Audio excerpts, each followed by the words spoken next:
This is the thing that we really want you to feel. All of your resources come from source, not from your boyfriend, not from your mother, not from anybody else. They all come from inside the vortex, where all that you are and all that we are and everything that you want is. So we're just doing the best sell job that we have ever done to get you to be excited about the vortex and less excited about your boyfriend. Excited about the vortex and therefore excited about the version of your boyfriend that you put in the vortex.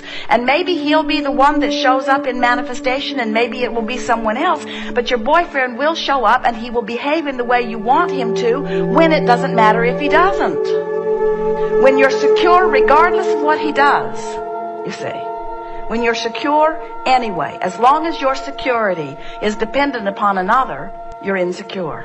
So what you want to say is, that's great. I can see you doing that. And it really thrills me to think about your life working for you in the way that it does. Nothing makes me happier than to know that you're thriving. I really want that for you. I want that for me too. Isn't it fun to know of all the wonderful future things that are coming for us? And feel how differently he would hear that than the vibration that he's getting from you. In other words, he might be baiting you a little bit, but we don't think so. We think he's just genuinely excited about what's going on and not thinking so much about you. And that's the way we want you to be too. It's a healthier way to be. It's a much healthier way to be. And if you want someone, so that's what we were saying earlier. You can't have it both ways. You can't be dependent and independent at the same time. Our friend said, I am afraid that if I focus myself into a perfect relationship, my husband will go away. And we say, if you focus yourself into a perfect relationship, everything that you want will come to you. And you just can't worry about what everybody else is doing because you only have control over your own vibration, you see. So the last piece around that is, I've also heard you say you must do something when you're inspired, not motivated. Well, from inside the vortex, your behavior is inspired. And from outside the vortex, your behavior is motivated. So from inside the vortex, the inspiration will come. But in order to really get that, people challenge us with that frequently. And we say, you got to get in the vortex and own it. You got to get in the vortex and become familiar with it. You've got to get in the vortex and know what being in the vortex feels like. You got to get in the vortex and more consistently be in the vortex than not in the vortex. And once you hang around in there significantly and chronically, and the inspiration begins to flow, you'll feel it. And the cooperation that you will see as a result of it will be really evident to you.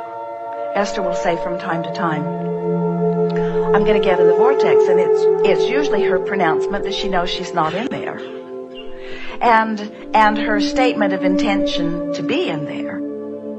And then she takes such satisfaction in releasing resistance and moving in there and hanging around in there. It's a triumphant feeling. And from that inside the vortex position, you begin to feel independently invincible. Is her confidence and self-confidence and independence, is it a threat to her relationship with Jerry? No, it's an enhancement of it.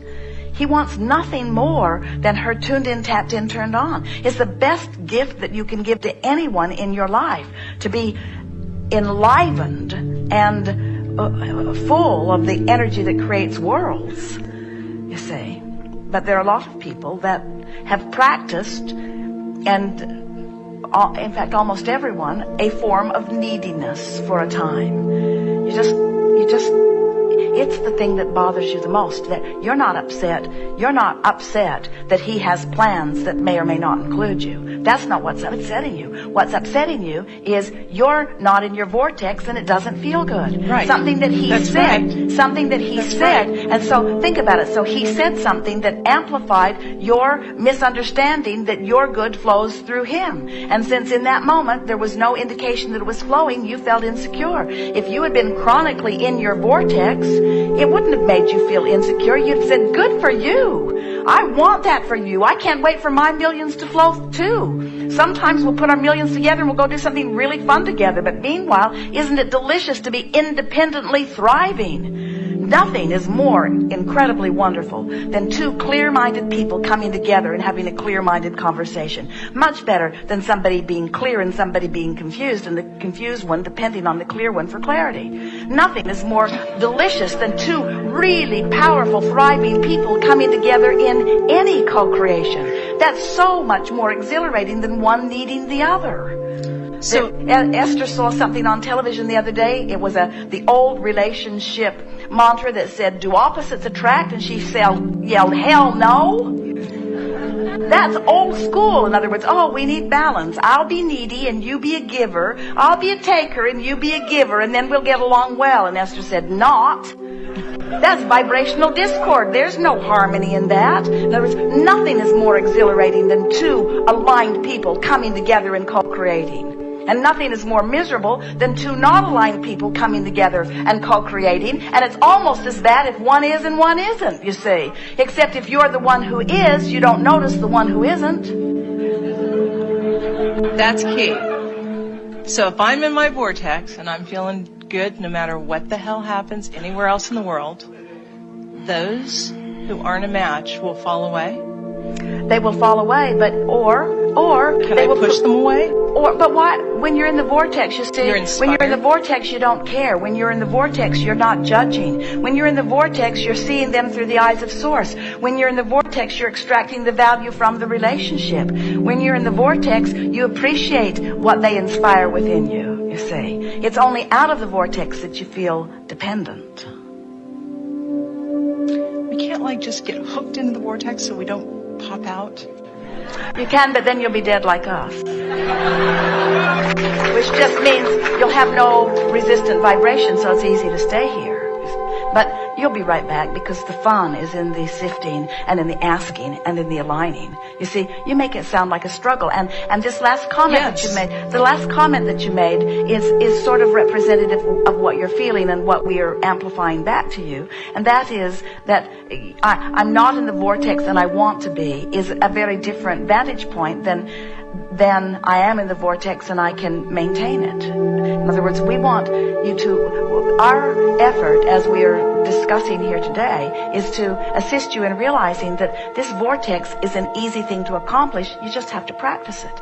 And the thing that we really want you to hear is that once you get in there and then you maintain it as long as you can. In other words, get in there and read one of these books from inside the vortex. Get in there and look through a deck of cards from inside the vortex, so that you practice the vibration of alignment from inside the vortex. It will give you much greater stability inside the vortex. So, as you do that, then when you pop out, it doesn't freak you out because you know how to get right back in. In other words, that trust that you were talking about is trust in yourself to focus, really. That's all that it is. And as you stay in the vortex, are you like that car that goes 100 miles an hour and hits a tree when you pop out? You've used that example before. Maybe, but what you really are, you're like that car that's going 100 miles an hour in an environment that's going 100 miles an hour, and you're having the time of your life. And if you pop out, your ability to get, once you have got your, that is an excellent question. Once you get your speed moving at that rate, the popping out is much less frequent. But you're right, you really don't like it when you do pop out. No, a year ago I popped out, I hit a tree, a hard tree. Well, and that's an out of the vortex focus wheel that you're doing. In other words, we hear the struggle that you feel in all of this. We're just wanting you to trust us when we say, as you get in there and stay in there, it's easier to get in there and stay in there.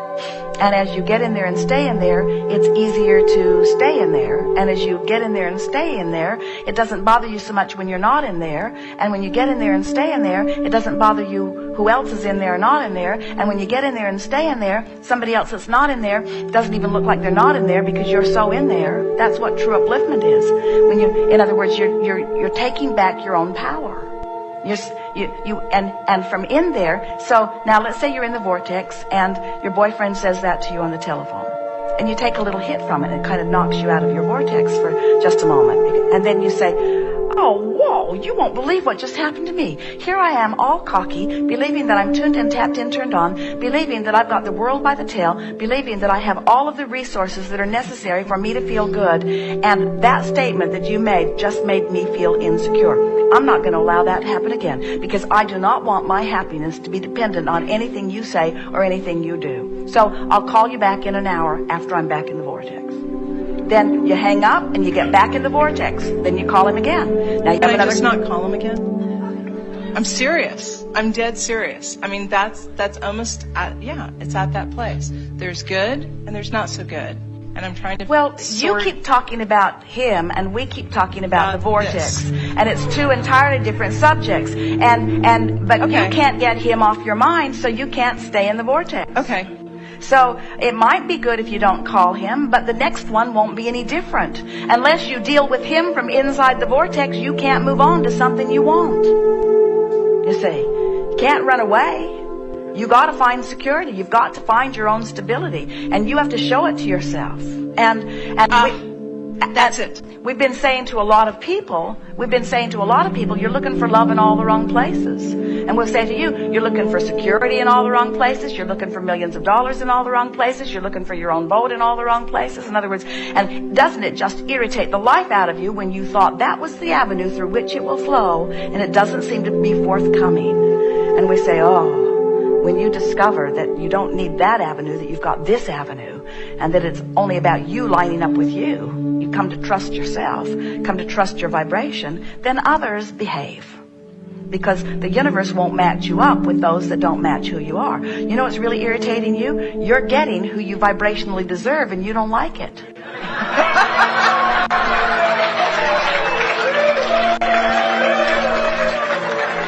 Because what you want. So I want to shift my dial. I want a 95.7 FM. Because what you want to be, and when you are a vibrational match to what's in your vortex, then the universe will bring you what matches you then, and you'll like it. So what's coming is always your indicator of what you're doing vibrationally. And isn't it wonderful? Don't you just want to call him and say, thanks? Thanks for pointing out what I'm doing vibrationally. I didn't know until you were so rotten. I thought I was tuned into the best until you became the worst, and now I realize I'm tuned into the worst. I got some work to do. Don't call me. But don't make it about him. Make it about you. Showing it to yourself, you'll naturally see it in the vortex. When you the get security piece. When you get in there and feel it, all the indicators will confirm it. And when they pop up, this is a really strange question, but I've always said, when I manifest and I'm there, my life up until a year ago, the yellow, the highlighted path was like bright yellow. And then sometimes they're not bright yellow, sometimes they're dimly yellow. But when you're in the vortex, it's always bright, always undeniable, always sure. You say, I don't care what you think, this is what I'm doing. You just know it. You're great. We agree. You're awesome. You are as well. And when I talk to you, we have our own Abraham. So when I'm on the plane and I'm going in my meditation, I'm saying Abraham, it's all the same, yes? When you are in your vortex, you have access to the same infinite intelligence that we have and that we are, yes.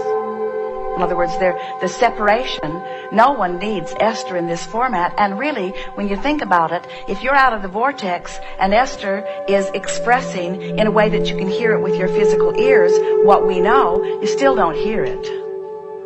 In other words, you got to be in the vicinity for anything we say to make sense even through your ears. And when you're in the vortex, you don't need Esther. Because we can hear it. Because you're where your solutions are. You're where your answers are.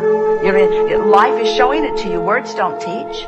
The best we can do here with words is confirm what you already know, or aggravate you when you're in a place of not knowing.